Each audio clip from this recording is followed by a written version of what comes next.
So I know it's been a while since I made a review of The Walking Dead. Hell, it's probably as long as the wait in between the actual seasons of the show, but it's because I really want to spend more time talking about this season, as it's quite notable for many reasons I'll get into later. With my previous videos, they didn't really go that into depth with the behind the scenes, which may seem insignificant to some, but is actually quite important when dealing with how certain things went about the way they did, especially with the changing showrunners for this season. This video again will be divided up into several parts, or rather chapters, which is a feature YouTube has had for a while now, but just in case you don't know how it works, just hover around the red bar showing your progress and it'll show writing underneath it, like writing for the several chapters for several points in the video.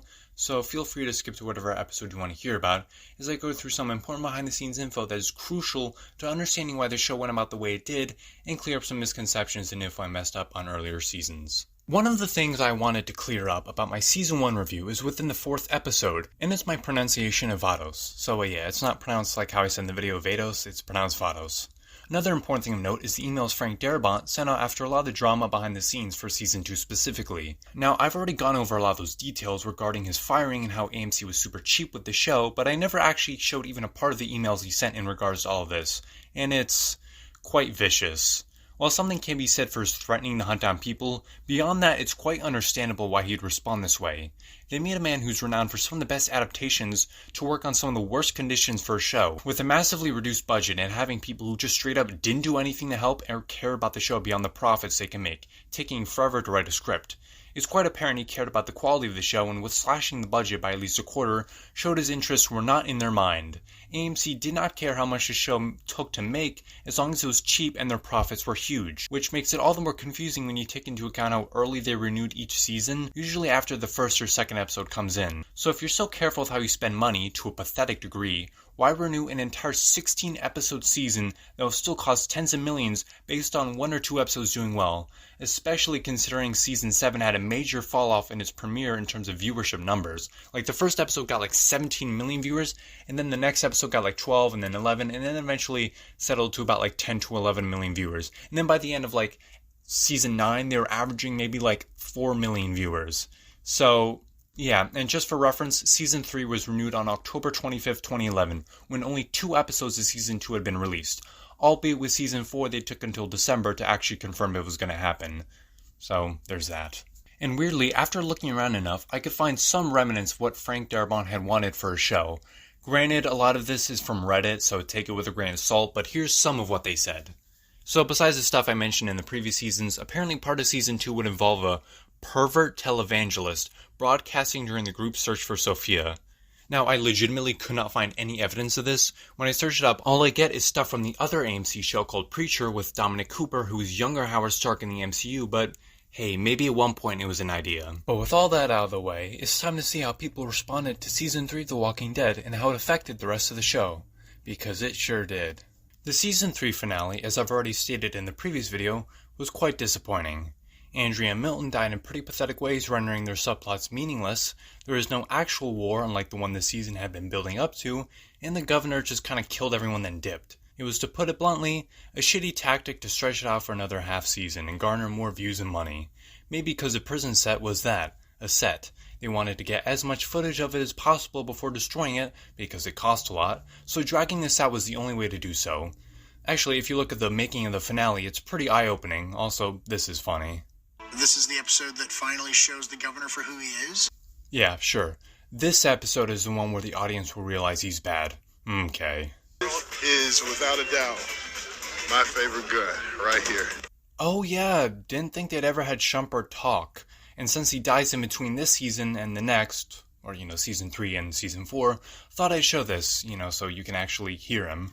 And honestly, it's kind of funny to see this whole video focus on all the guns and machinery of this episode, just for it to really have no purpose and have them all get murked by their own leader, like 10 minutes later. AMC's The Walking Dead Season 3 is available on iTunes. Anyways, this season finale was dumb. Don't know why Martinez or Shumpert didn't kill the governor after this, but we'll get into that later. Now, I don't know if you know this, but since Season 4 is essentially a soft reboot, course-correcting things with a new showrunner, Scott Gimple, I thought it would be best to course-correct how I did these videos and mention another important aspect to the show, and that is The Talking Dead. The talk show, or rather the after show that premiered after, to talk about what just happened in the episode. Pretty self-explanatory. This would usually have the host, Chris Hardwick, a cast member who's either prominently featured in or died in that episode that just premiered, and a random famous person who I guess watched the show. I honestly think in that moment, I think I would want Carl to lead the group someday. I mean, someone who could shoot his own mother because that's what had to be done should lead the group. You know, I think that may be what's intended, and I think when Lori spoke to him, she was saying, "You are the hope of the future."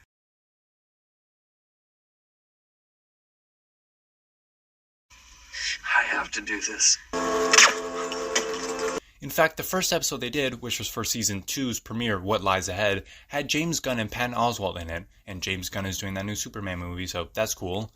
I think I'm interpreting that question to mean, how would you want someone to kill you once you became zombified? I would like to be raped to death. Is that possible? But you're wishing for someone you love to have to rape your dead corpse, though. Right. You're wishing necrophilia I don't get on somebody. sexually excited by someone I love. I get sexually excited by a stranger in a bathroom. In fact, you'll find large segments of the video, at least for the first season, talking about the second season of the show, on YouTube, but after that, the clips get shorter and shorter until they only upload a couple minutes. So for this season, I'm kind of shit out of luck. I'm not going to pay to watch this show, like an after show of a show I'm already talking about, and pirating it only shows the next season onwards, mixed with them talking about Fear the Walking Dead, which was popular for like 2 seconds. Seriously, after the season premiere of the first season, it continually bled viewers that it never regained. However, one thing I'd like to point out is one of the episodes back in season 2 of the show, but season 1 for The Talking Dead, which just overcomplicates it, but whatever. They had Dave Navarro on the show along with the showrunner at the time, Glenn Mazzara. There's this interaction where Dave essentially calls him out on his shitty writing, which is just really funny. Can we talk about her Sure, yeah. What do you want to talk about? driving off, like, for some reason in the middle of the episode? She's panicking because right now Shane's in charge of that camp. And she doesn't trust Shane because Dale just said, I think Shane took out this guy and all of this stuff. So she's now starting to see Shane as a threat. And she Wasn't she going to get needs Herschel the doctor at that time? So yeah, there's that, but also I'll try my best to mention this show when there's something important, so keep that in mind. Filming for the season began on May 6th, which is honestly really crazy considering the season premiered on October 13th, which is a little over 5 months from start to finish, which is the name of the mid-season finale of season 6, but I digress. Point is, that's just very little time. Anyways, originally David S. Goyer, best known for writing the Dark Knight trilogy, Agents of S.H.I.E.L.D., Man of Steel, second Superman reference this episode, Blade, and many others, was originally supposed to direct the 15th episode titled Us. This was confirmed in an article from Digital Spy on July 19th, and in the Comic-Con earlier that day. However, scheduling conflicts made it impossible, and Greg Nicotero would replace him. Weirdly enough, filming for the season ended on November 23rd. For reference, this was the day before the 7th episode aired. This just makes it even funnier that the 5th season was renewed on October 29th of the same year, so before the season was even done filming, they renewed it for another season. I know that's not entirely uncommon, but considering how long it took to film this season apparently, and all the behind-the-scenes drama in season 3's second half, it just makes it a little funny. Returning to the Comic-Con, this was where the first trailer would be released, a full 4-minute and 26-second long trailer to be exact, showing a first look at life after the governor disappeared. Set to the backdrop of some music I'm not sure who made in the first half, maybe Bear McCreary, but to the second half containing the song Serpents by Sharon Van Etten, a song I really like and think does a great job encapsulating the feeling of the show. In fact, there's a video, in low quality, of her singing the song live at Late Night with Jimmy Fallon, and she does a great job. Honestly, really love the music they used in the earlier seasons. Early reaction to this trailer seemed to be positive. Most of the comments on the official video are from after the season was out, so I can't really tell. However, early speculation from the trailer came from Tyrese and Rick fighting, with some thinking Sasha had died and Tyrese found her and got angry at Rick for potentially letting walkers in, which, to be fair, isn't too far off from what actually happens, but we'll get to that later.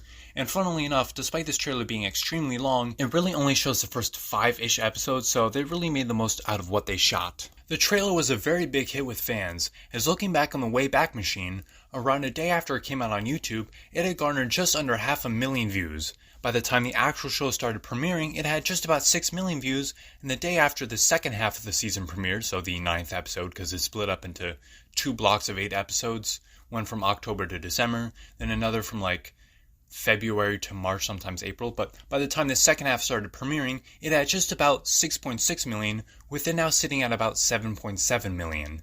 This makes sense as besides season 3 already being a big hit, earlier that year World War Z had come out and had already made around $183 million domestically speaking, so within the United States, when the trailer debuted, later totaling out to a solid $540 million worldwide, meaning this year and the next, 2013 and 2014, was the absolute peak of zombie popularity, at least in terms of like monetary value, I guess. Also, looking back on the Wayback Machine, right before the second half premiered, like a day or two before I guess, there's a video called Top 5 WTF Moments from the Walking Dead Season 4 finale, with around 725,000 views, and an upload of the 5th episode, yes, a full upload of the entire episode, which is, pretty cool, it's just kind of funny, had around 118,000 views. So yeah, even videos relating to the show are guaranteed hits. I know this may all seem superfluous, but I'm saying this all to make sure you understand just how big the hype was for this season. It was unlike almost anything, even bigger than Game of Thrones, only really rivaled by the MCU and a few other blockbusters. This shit was huge and hard to miss. Some more trailers also came out and dropped, along with people re-uploading it or reacting to it, but a quick Season 4 promo came mere weeks before, on September 30th, garnering around 190,000 views as of current. It showed some more about this infection within the prison and how it may be a murder mystery. The first time these trailers had deceived us because this wouldn't actually really happen, and this would only continue for the next 2 seasons. A few weeks after, on October 3rd, 10 days before the premiere, the actual premiere came about. The red carpet with the cast, as well as other celebrities like Oscar from The Office, Ashley Tisdale from the High School Musical and Sweet Life of Zack and Cody, Robert Rodriguez who did Spy Kids and From Dusk Till Dawn, Matthew Modine, Sarah Silverman, the trusted company Hyundai, and way too many other people for me to mention without bloating this video out more than the actual show itself. In other pop culture news, on October 9th, 4 days before the premiere of the show, US premiere where everyone, the average person, could see it, GQ dropped a video called 10 Things Norman Reedus Needs to Survive the Zombie Apocalypse, in which he mentions his love of South Park, which funnily enough was the same day their episode parodying World War Z called World War Zimmerman dropped. He also mentions his Boondock Saints co-star Sean Patrick Flannery,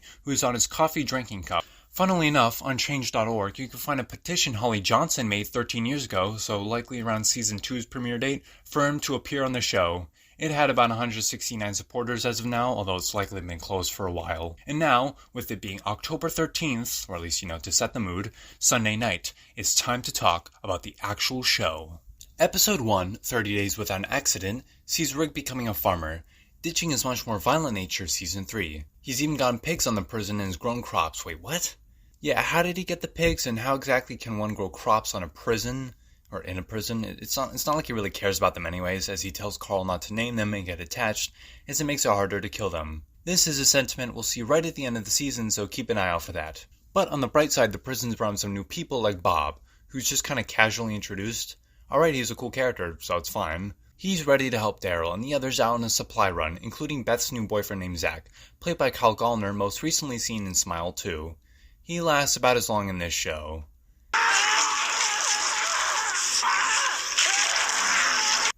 Yeah, that whole developing interesting characters just to immediately kill them off isn't going anywhere anytime soon. However, before that we meet Patrick, played by Vincent Martella from Everybody Hates Chris. Next season we'll see another cast member join the show. However, this episode focuses on 2 plots, one with Rick following this lady named Clara. It is here where we first get introduced to the 3 questions they ask new arrivals. How many walkers have you killed? How many people? And why?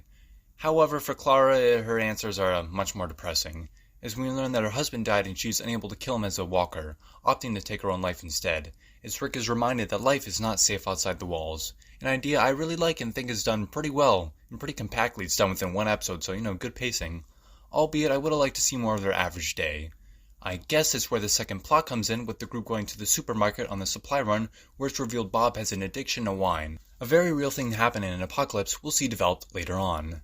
However, because of this, he causes an entire shelf to fall, pretty conveniently, and a military helicopter that was on top of the supermarket also falls. Damn, guess this one guy putting away 1 wine bottle weirdly was enough to topple this whole roof and get Zach killed, whom Beth doesn't even care about. Things aren't much better back at the prison, as this girl named Lizzie is pretty okay with naming the walkers. Her sister Mika is a bit more receptive to Carl telling them off, but Lizzie's only gonna get worse. These plotlines all end as Patrick from earlier seemingly dies from the pig meat they were eating that I guess was infected, which we'll learn later on, and rises up in the showers, ending the episode. This episode received massive amounts of praise for its fast pace and solid reintroduction to the characters. It also marked a series high by that point in terms of viewership, garnering just about 16.11 million live viewers, topping even Sunday Night Football in the charts. Granted, these viewership numbers are just general estimates, as several people could be watching on one TV, and not everyone will give a good answer of how many were watching. Considering by this point it was already like a tradition to watch these episodes in groups, people might filter in and out throughout, so who knows how many people are actually watching. Maybe up to like 40 or 50 million. Who knows? On the Talking Dead side of things, they got around 5.10 million viewers, just under the Season 3 finale viewership numbers. Their guest was also Nathan Fillion, another Superman reference as he's going to be in the new one. Overall, it was a very solid, but still flawed, start to a new season, leaving everyone wondering how will this group deal with this new infection. Episode 2, Infected, opts to start off by showing someone mysteriously feeding rats to walkers, explaining why later on they're more bunched up in one area.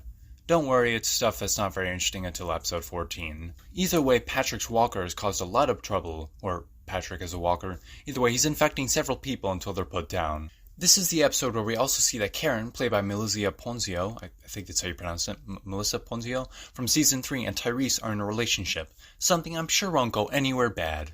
Oh, okay. However, on a lighter note, Glenn takes a photo of Maggie. However, she's not as fond of it as he is. Surprisingly enough, I forgot how long it took for the main characters to notice all the infected people. A large portion of the first half, around 10 minutes of the episode, is spent seeing another typical day, and I do like it. It's a little slow, but not in a bad way. It's a lot of stuff about farming, despite how unrealistic farm grass, like prison grass can be for farming. It's nice to see, and it makes it a little intense knowing the horrible stuff going on nearby and how happy everyone else is, or at least happier compared to the people fucking dying. However, once they notice and kill the few walkers like said before, they eventually deduce it to be from pigs they got, an aggressive strain of the flu from them, kicking off a very middling arc. Interesting in concept, not always in execution. It's a lot of people talking about what they might do, meanwhile all the Woodbury characters don't really get much of, if any, character development. They essentially become red shirts, only there to increase the kill count, and don't really offer much in these few episodes. It makes sense considering most of these guys weren't ever really shown last season, let alone characterized. The subplots in these episodes are more interesting than the main plot, and that's not a good thing. I mean, this season we have Dr. Caleb Subramia, I think, played by Sunkrish Bala, if I pronounce that right. And he's pretty cool. It just sucks he's not given much to do beyond being an indicator of how bad this virus is. He's just there to say scientific terms and tell us, the audience, and the characters how bad this virus is. Sort of an exposition dump character, which sucks. The actor's pretty good, even with this mediocre stuff he's given. We get some more of Lizzie and Mika, played by Brighton Charbino and Kyla Kennedy, I think, respectively. They're alright. Kyla's acting seems to be a bit better, although like Carl's actor Chandler Riggs, they seem a bit awkward and like they're imitating acting instead of actually acting at times. Karen starts showing signs of the sickness, and they decide to quarantine her and mostly everyone, with Daryl said to bury the dead ones, which honestly makes sense. He seems to have the strongest immune system. In fact, he's so strong, he seems to kind of forget his brother died last season. Damn, almost like that death meant nothing in the grand scheme of things. Later on, because of the rats being fed to the walkers, they crowd one part of the fence and begin to cave it in, causing Rick to use the pigs to lure them away, sacrificing them. However, it's interesting to note, despite apparently not caring for them as he does not name them, it seems like he does feel something for them. So even animals without names he still cares for, showing a deep sense of compassion for all things living, an idea that unfortunately will not be echoed by a group later on. I think this scene does a great job pointing out how, despite all the horrible things he's done and will have to do, he doesn't enjoy killing as it's not who he is. Deep down, he still carries the same ideas he had before. We don't kill the living. He won't kill unless he absolutely has to. But it seems somebody may be taking more drastic measures as the episode ends with Tyrese finding the burnt corpses of Karen and David. Reception to this episode was less enthusiastic than the previous one, with many correctly pointing out the lack of interest in the flu plotline. Now, it's not exactly the most compelling thing ever. Even on videos showing clips of the episode, people pointed out how contrived it was, that the only reason Patrick was able to kill so many people was because nobody locked their cell doors, so yeah, there were still plenty of problems with this episode and people realized that pretty early on. On the viewership side of things, they went down to about 13.95 million viewers. However, that didn't mean it didn't absolutely crush the ratings competition, still being the highest. Hell, in the top 5, only one isn't somehow related to The Walking Dead, the rest either being reruns, marathons, or The Talking Dead. It was still huge on the YouTube side of things, as a recap video managed to get just around 491,000 views. Another thing we'd also see regularly is the Walking Dead channel uploading the most talked about scenes of the episode, an inside look, and a making of video detailing the casting and the crew members, explaining generally what I just went over, like their thoughts about what's going on. It's just like explaining the characters' motivations. So overall, a decent, lesser episode that continues on with the mostly fast-paced action. Let's see how it continues. Episode 3, Isolation, continues with Tyrese and the burnt corpses, until Rick, Daryl, and Carol try to intervene, with Rick and Tyrese getting into a fight. It's sort of darkly comedic watching this happen, all while the real killer, Carol, is just there. Anyways, this explains how Tyrese got the black eye seen in the trailer, and definitely explains why Tyrese is willing to go on a supply run for medicine, which takes up a large portion of this episode and the next, and helps make the prison subplot a little easier to go through, as while it's not the most interesting, it sure isn't the only thing going on. I do like these parts of apocalypse shows and movies going on supply runs while things are tense. It allows the writers to show us new locations, in this case a college campus full of medicine. It's a little similar to episodes 2 and 3 of season 2 where Shane and Otis also went to a place of education, but that time was a high school for medicine, but despite that, it at least develops Bob a lot more, showcasing his alcoholic addiction, which again, would really happen. People in the apocalypse will more often than not be like Bob. These drifters going through groups, knowing everyone will die, not being the hero but someone with their own problems weighing them down. And while Daryl was more understanding with Tyrese for his anger, he's not so understanding with Bob and his addiction. This is mostly because of his own childhood with a drunk and abusive father to him and Merle. This causes some tensions, however. Tyrese seems to be a bit more understanding, knowing everyone's got problems. Back at the prison, Glenn and Sasha are sick, causing more to be quarantined. But that's not really interesting. Anyways, while out, Herschel talks to Carl, and they end up finding a walker tied up to a tree, similar to Jim back in Season 1, Episode 5, Wildfire. I'm not sure if Carl is specifically remembering Jim, but all this scene makes me remember is that the last time Carl and Herschel talked was when Carl shot a kid, and Herschel got weird thinking he'd become a lot more savage and dark. But this is a plotline that goes really nowhere, especially considering with how peacefully he handles the Negan conflict, or how peacefully he tries to, because, he dies before it ends, so best not to waste time with it. Later on, we see him tending to people in Cell Block A, a letter that they must love the shit out of considering it shows up again and again so many times. It gets a little weird. Maggie gets mad at Herschel for potentially risking his life, but, in a good bit of character development, continually displays his affection and care for others, willing to risk his life. Hell, everywhere is a risk, as stated by the trailer. You step outside, you risk your life. Take a drink of water, you risk your life. You don't have a choice. The only thing you can choose is what you're risking it for. So it fits with his previous actions and further cements him as an absolutely goated character. Hell, Beth even gets some character development that isn't half bad, assuring Maggie that they all have jobs to do to rise to the occasion. They'll have to take action and will make it through this, a sentiment she shares right to the end. The episode ends with Carol admitting to Rick that yes, she did kill Karen and David. The response to this episode was slightly higher and more positive than the previous one, with the actor for Tyrese, Chad L. Coleman, getting heaps of praise for his performance and the storyline in general. Fun fact, Chad L. Coleman also played Kosh in Left 4 Dead, so it wasn't the first time he's been in a form of zombie media. However, the show reached the lowest viewership thus far, for this season, at about 12.92 million viewers, but still topped the charts. An important thing to note is this marks the first appearance of Terminus, as while they don't show up, they're heard on the supply run when they're all in the car.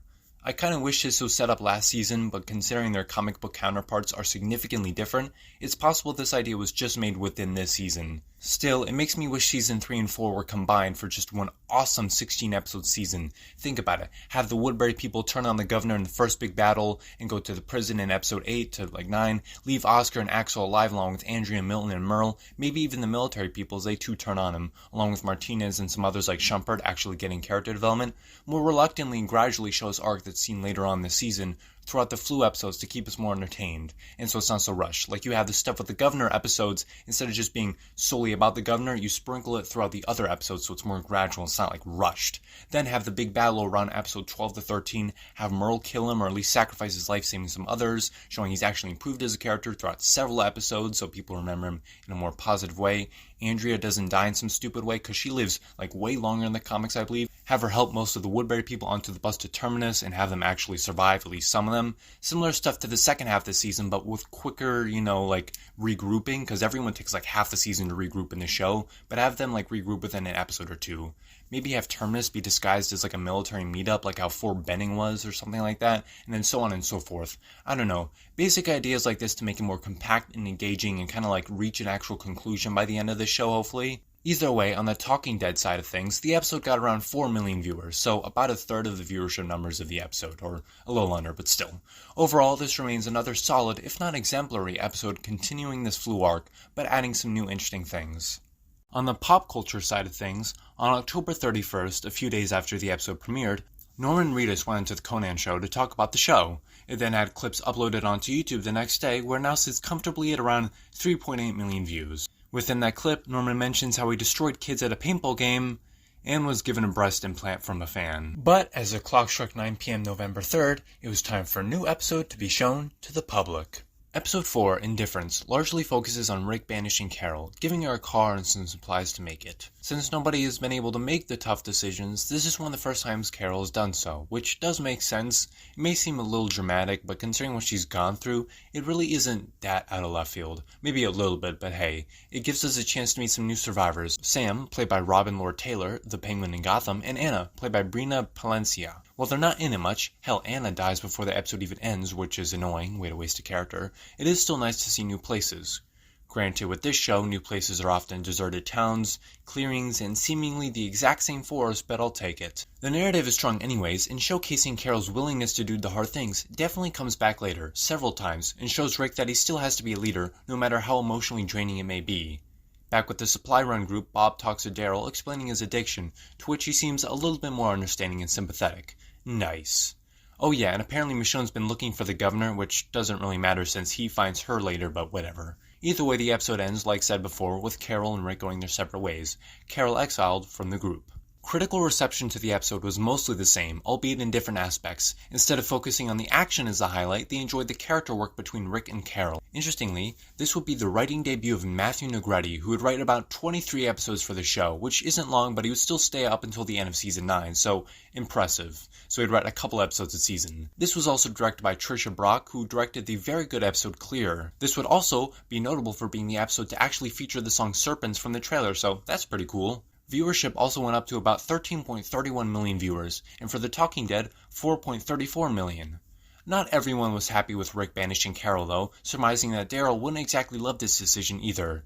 Guess we'll just have to see how he reacts. On the pop culture side of things, from the same Conan show, a video of Norman Reedus doing crossbow training, or rather crossbow dueling, went on YouTube on November 5th, sitting at around 5.2 million views. But as the clock struck November 10th, people settled in to see the next episode of The Walking Dead. Episode 5, Internment, focuses a majority of the episode with Herschel and how he deals with the flu, which doesn't spell out anything good for him, because while it hasn't been made a huge cliche by this point, audiences could likely tell that Herschel is on his way out. Thus, this focus seems like a bit of a cheap manipulation tactic, but at least he's been well developed throughout several seasons. Oh, and Dr. Caleb Subrahmanyan is dead. So much for his character. Things aren't much better for Glenn though, as he nearly dies, a shockingly reoccurring thing throughout the show. It is during these attempts to save however many Woodbury residents remain, seriously I have no clue until the bus scene later on, that the song Oats in the Water by Ben Howard plays. It is a really good song that I think does a good job giving an insight into the melancholic thoughts Herschel's likely having, his inability to save so many people.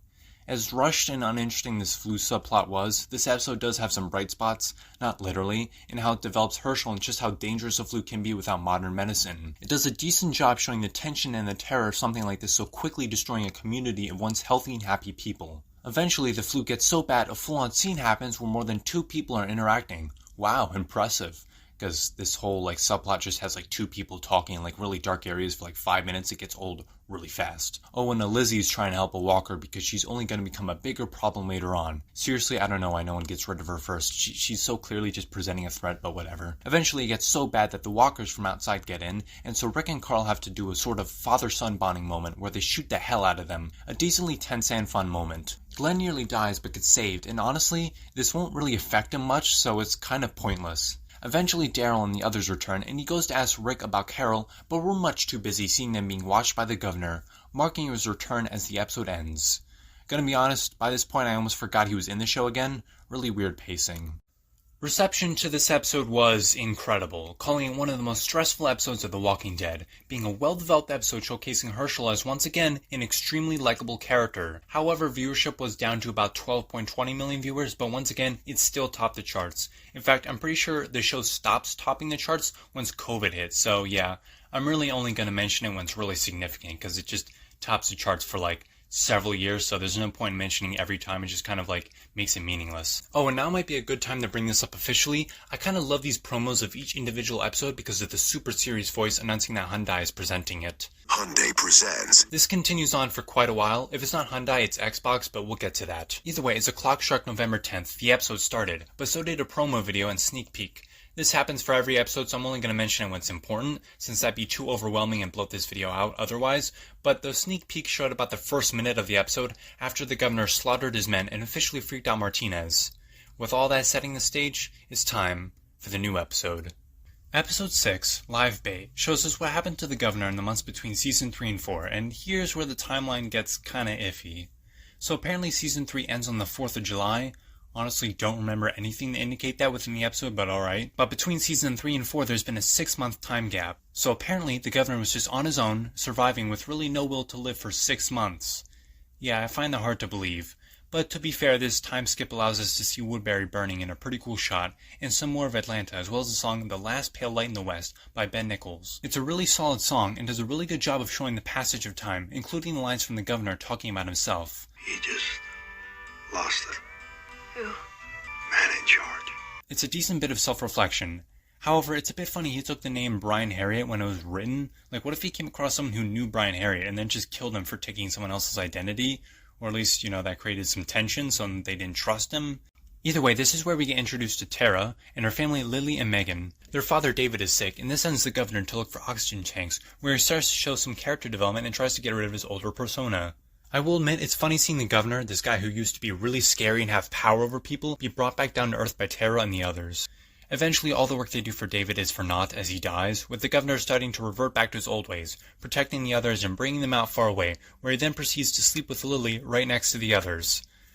Alright, guess you're both good at being quiet. But they continue the next day until falling into a pit, which is ironic considering the governor used to have one in Season 3. He holds on to Megan with his fatherly instincts, as the episode ends with them being found by Martinez.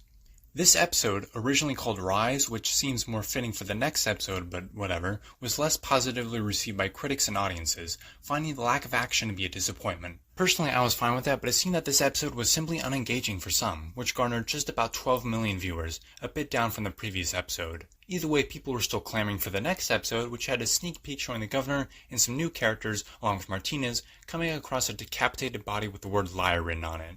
Huh. Sure, that won't play a part in this guy's fate at all. Either way, the clock struck on November 17th as people patiently waited for the next episode. Episode 7, Deadweight, essentially becomes a condensed version of Season 3 in some ways, showing the governor leading a group under false pretenses and ideas to attack Rick's group. However, since Martinez is here, things could go differently. But they don't. He stupidly decides not to tell anyone or everyone his true nature, which I'm sure will go perfectly. Oh great, never mind, who fucking cares. However, we meet some other people like Pete, who's actually a pretty cool guy. Oh, never mind. There's also his brother Mitch, played by Kirk Acevedo, I think, who is Carter in Dawn of the Planet of the Apes.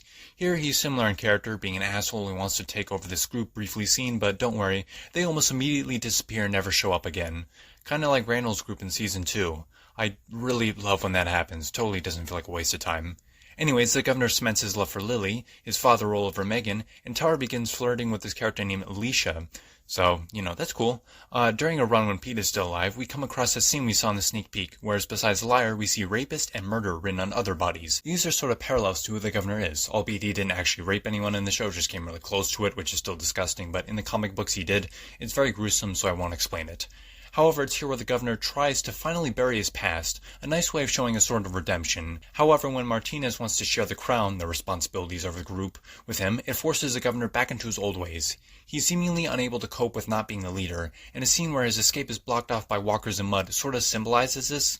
I think, as dark and violent as he is, he doesn't really want to live this life. However, he's wired to view any opposition as something that needs to be taken care of in the most brutal way. His parental instincts kick in and allow nobody else to harm his family. It comes from a good yet ultimately warped place that continually sets him down a path of anger and recklessness need for vengeance from people who didn't even really want to hurt him. It's his undoing. His own selfish goals that sometimes intersect with selflessness. It's just that here, there's no turning back. He's officially back to his old self, and despite the weird timeline of this guy apparently being on the road for several months up to almost half a year, and having enough energy to do any of this after a couple good meals, this mostly makes sense, besides all that stuff. My question is, Why the hell did Martinez ever let him live? This man is a liability in every sense of the word. He would drop you like a hat. He does drop you. Jeez, this is so stupid.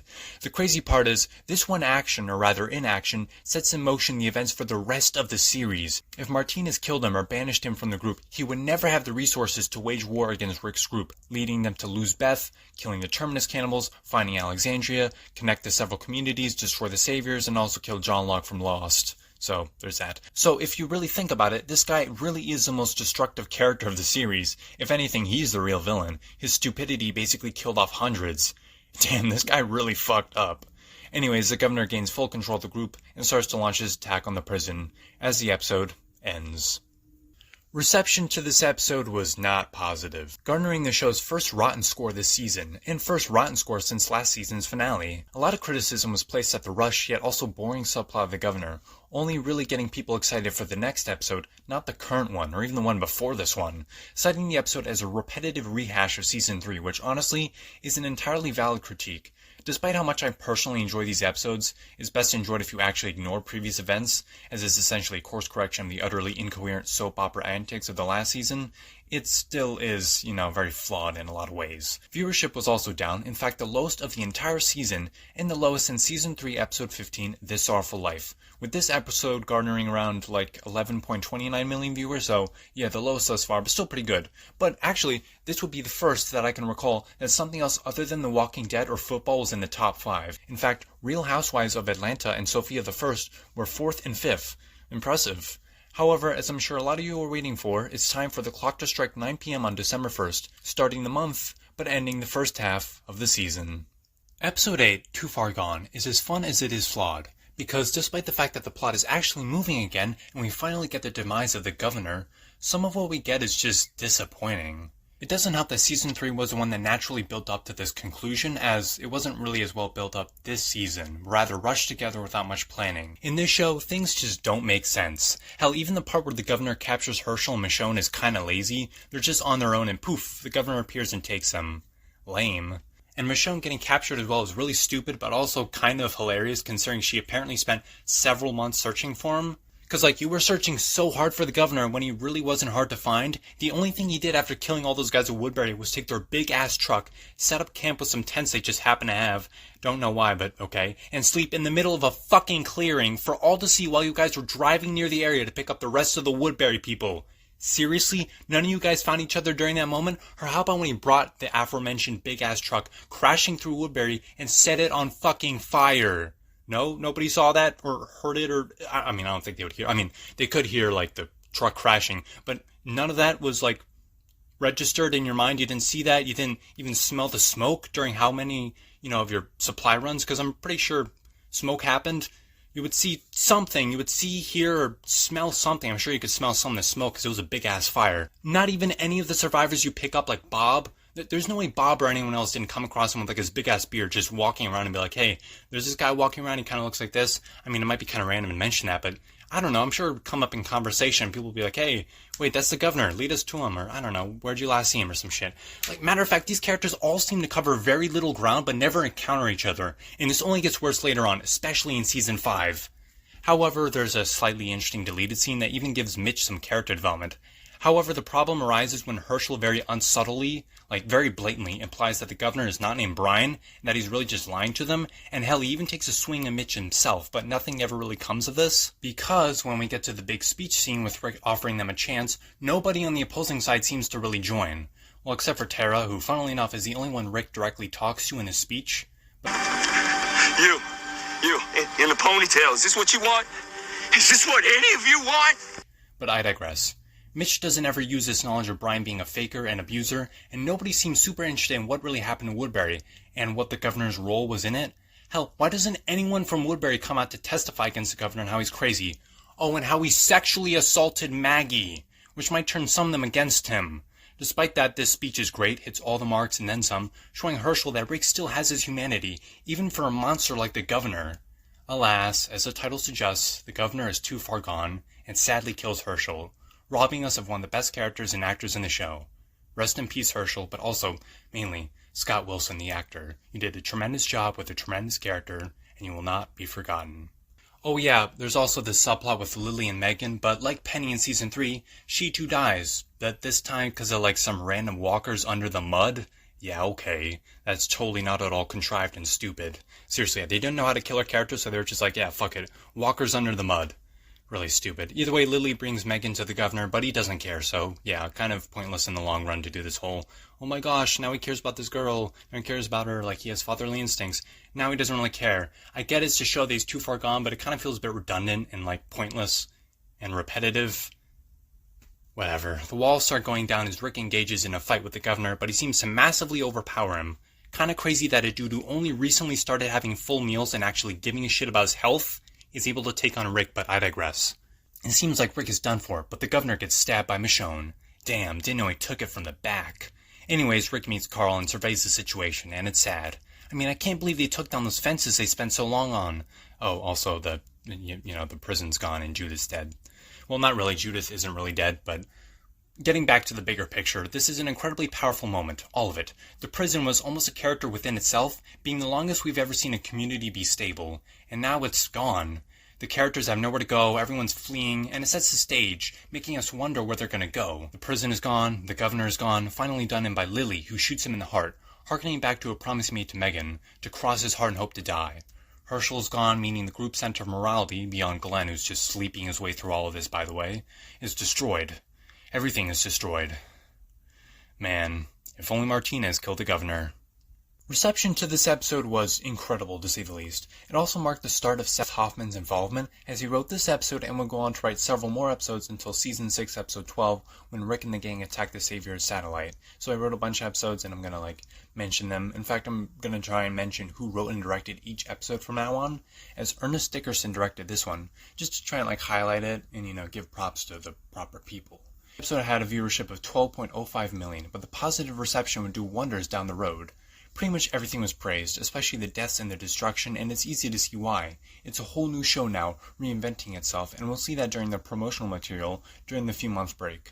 For The Talking Dead, they got about 6.02 million, the highest thus far, in the entire show. Also, on the post-episode discussion on Reddit, someone pointed out that one of the walkers that walked into the prison was Clara from all the way back in the season premiere, which is a nice detail. It makes the world feel lived in and there's actual consequences and they genuinely remembered what happened. I mean, it only happened a couple of episodes ago, but still, it's a nice detail.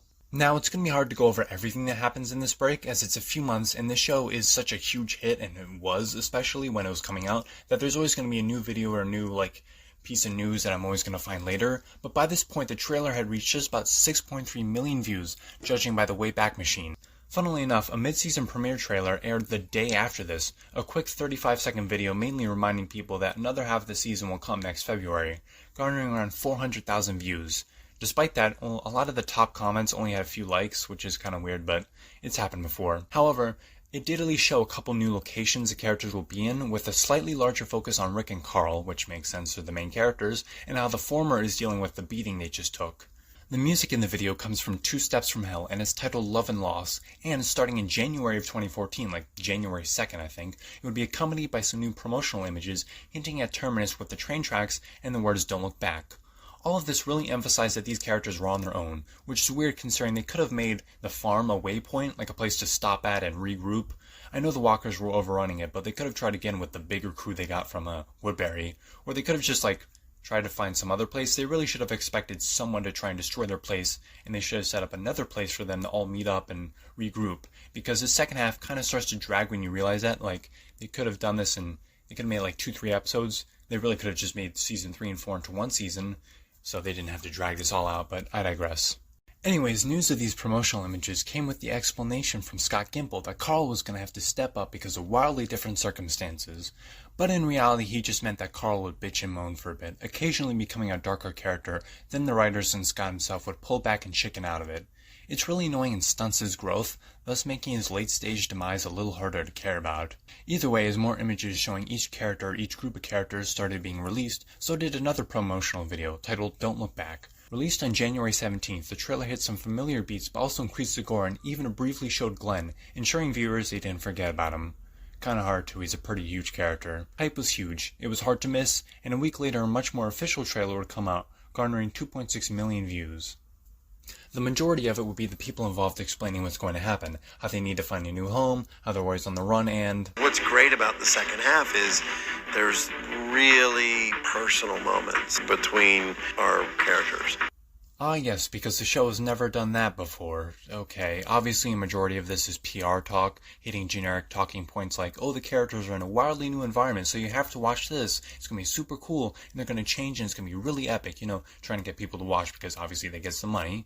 But at least some of it is true. They're in new landscapes to some extent, and they are cool to look at to some extent, and it's a lot more psychological, ignoring Rick becoming crazy in Season 3, so it's not the newest thing, but at least they are trying to go more in depth with the characters, so they're not entirely wrong on that front. Also, on the comedic side, on February 9th, the Conan show would show a cold open parodying The Walking Dead. The show would actually have an episode 3 days prior, but the video would come out on February 9th, and it would garner an impressive 6.3 million views, as many found it quite a fun take on the talk show formula, and just being really funny. However, it would also be on February 9th that the show would return, so it kind of makes sense from like a marketing standpoint to release a video then, as hype would be literally the biggest it ever been. So let's sit back and enjoy as we continue the season. Episode 9, After, directed by Greg Nicotero and written by Robert Kirkman, mainly focuses on the Grimes family trying to survive the losses they've taken. This means that Rick spends the majority of the episode basically sleeping, which, to be fair, he deserves. He's the leader of this group and has to take a lot of shit and carry it on his back for this group's survival. Not discounting anyone else, of course, like Michonne, who's also dealing with her own problems, but man, he's got a lot of stuff to deal with. Speaking of Michonne, I like her parts of this episode. She's an interesting character and we finally get to see some of her backstory, even learning she had a son, and a knife block that could hold a katana. Yeah, first sign of this not being a sane moment for her, as we learn both her boyfriend, played by Aldous Hodge, and her friend, played by Brandon Fobbs, both died, and revealed that it's both kind of goofy but also terrifying with how blunt it is.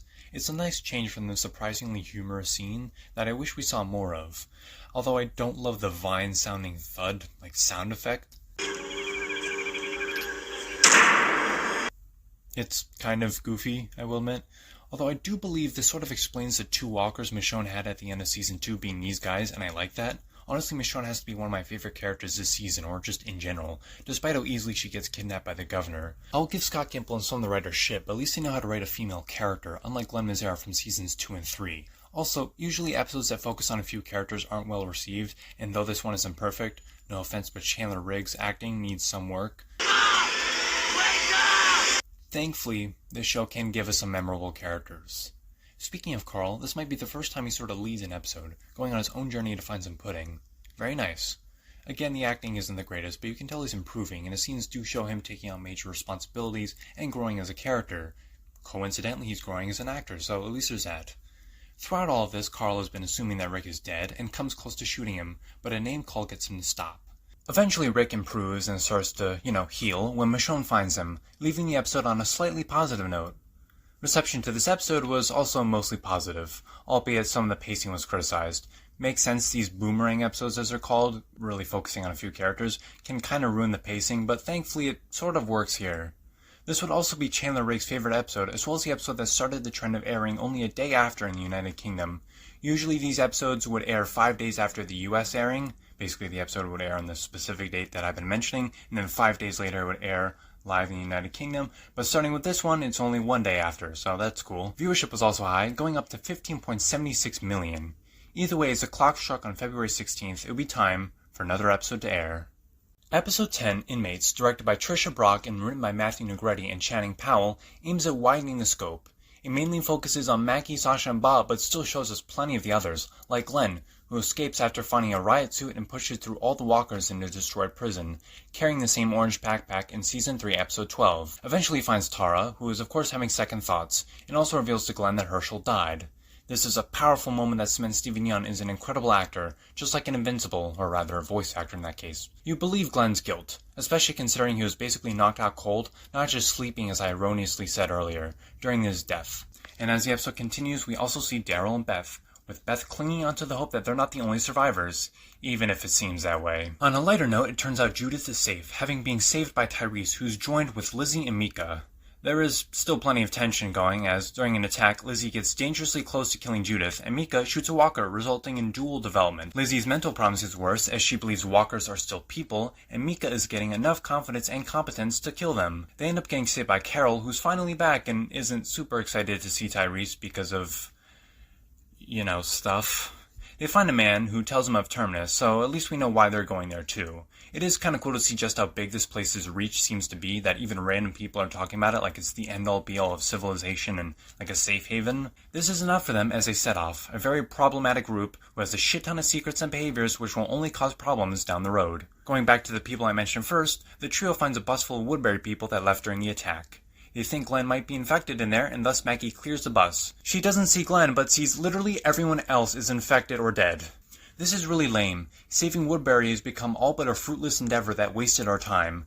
I get the world is violent and terrible, but this is just lame. I mean, I know I keep repeating that, but it really is. Especially considering how big of a threat Terminus is supposed to be, and they really only kill one named character who wasn't even with them.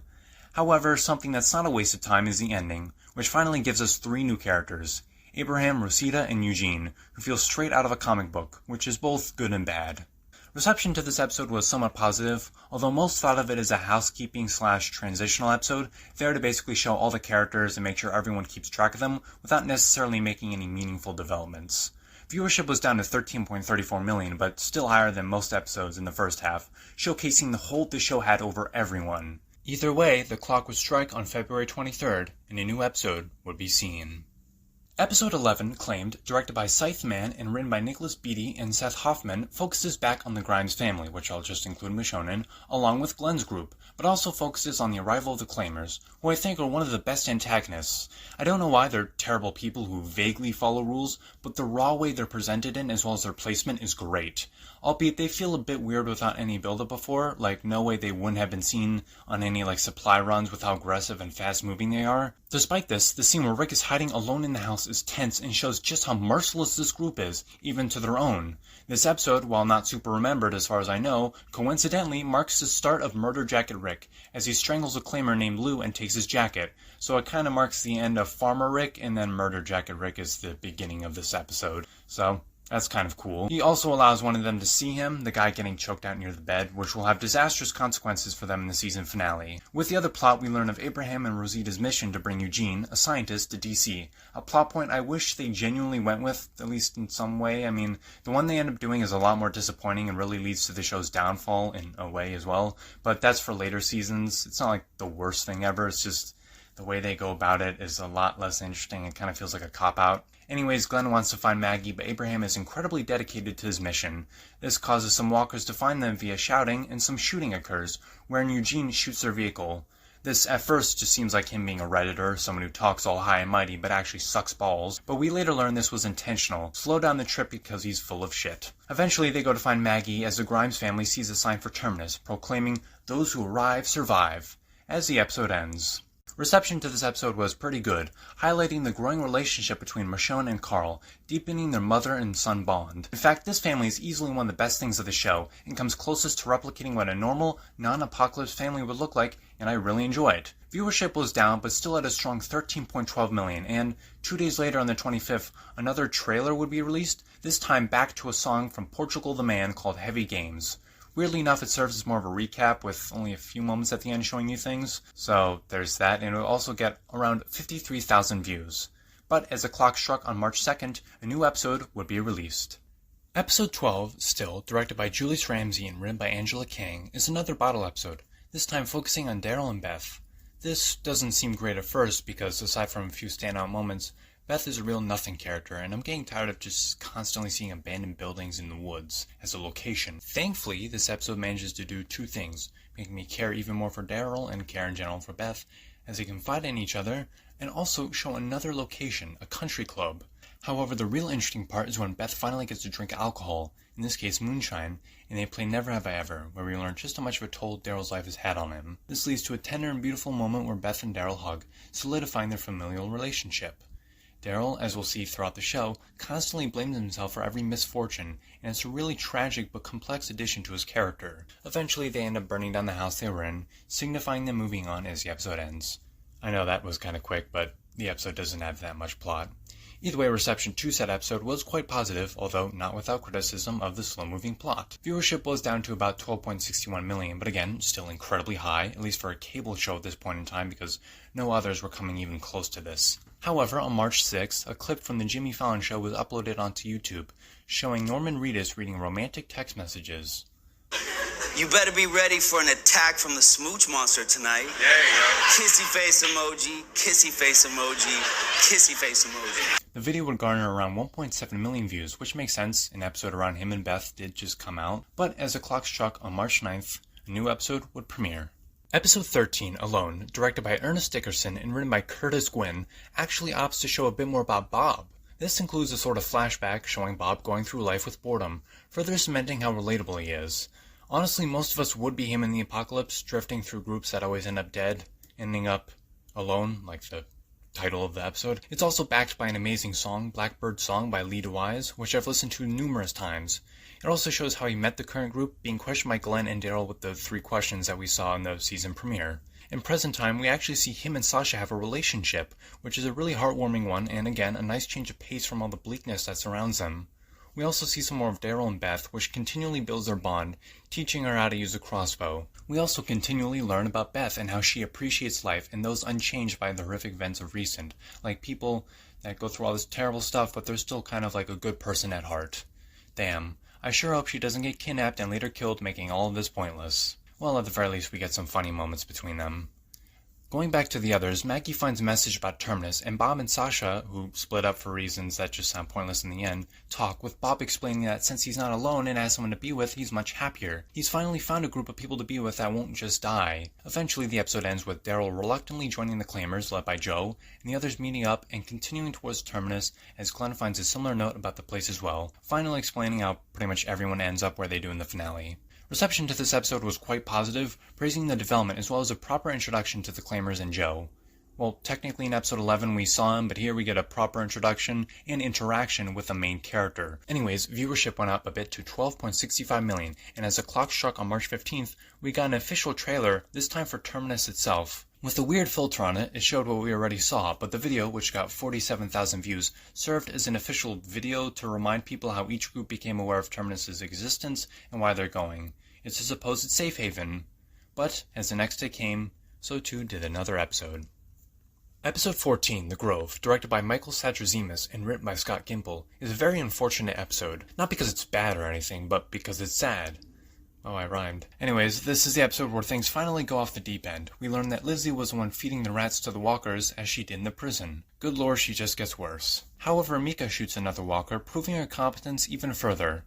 Unfortunately, she gets murdered by Lizzie, who's just full-on crazy. She doesn't allow them to put Mika down as, unless you stab people in the head they come back as walkers, and she believes that walkers are still people in a way. Carol eventually realizes she has to kill Lizzie after a conversation with Tyrese, where she learns what I said about the walkers in the prison, as well as coming to grips with the fact that she is too big of a threat to keep around. This is an idea that's repeated a lot. Carol will have to make the tough decisions even if nobody else wants to and if it really weighs on her heavily. And make the tough decisions she does, as she shoots Lizzie, killing her in a dark moment. While her acting wasn't the greatest, Brighton Charbino did a pretty good job during the scene. It makes you realize this is still a kid, despite all the horrible stuff she's done. Well hey, at least the deer's okay, that's all that matters. Being serious, Carol is in a horrible position now, and even later on, when she confesses to Tyrese that she burnt Karen and David. Tyrese is able to forgive, seeing just how much of a toll taking a life had on her earlier, but says he won't forget.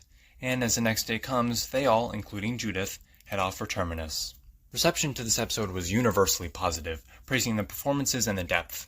It also garnered around 12.87 million viewers, and would in fact be the last episode to get under 13 million viewers until Season 5 Episode 10 titled Them. Hell, on the YouTube channel Skybound, this is the only episode besides 8 to get a full reaction video in this season. Anyways, as the clock struck on March 23rd, the 15th and penultimate episode would premiere. Episode 15, Us, directed by Greg Nicotero and written by Nicholas Beatty and Seth Hoffman, is a much later episode in comparison to the previous one. You still have the Claimers who are monsters. They even kill one of their own Len, but he was a creep. Just lost yourself a piece of tail. Must have been a good one. Was it one of the little ones? So, fuck him. We also learned Joe's rules about claiming things and how you mark what you own.